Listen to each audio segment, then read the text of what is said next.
think of my hands as the two spheres of my brain, the two hemispheres of my brain. And so the thumb is the amygdala, and the fingers are all the frontal cortex. So I have these two parts of the brain inside my head.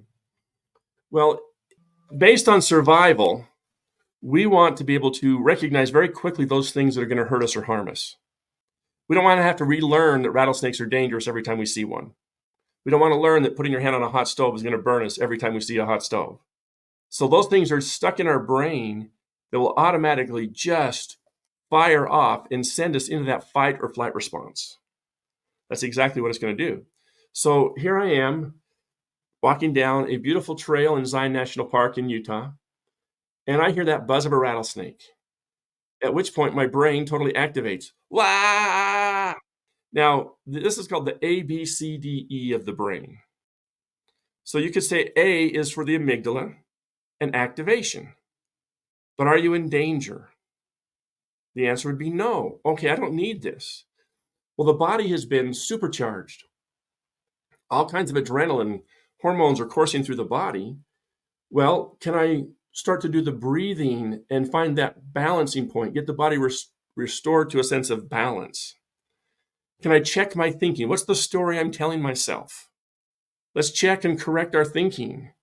With correct thinking, then we can decide, that's the D, we can decide what we want to believe here. And then we want to engage in that.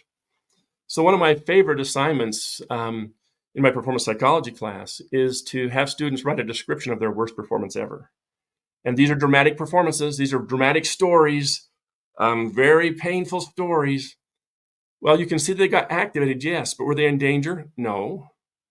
Was their body completely out of control? Yes. Was their thinking out of control? Yes. Could they decide on where to go? No. And they wanted to run away. So it's just like, they were stuck in this like, But when we start to rewrite this story, it's like, oh, I wasn't in danger. Let's calm down the body. Let's correct the thinking. Let's decide what I want to do with this performance again. And let's go in that path.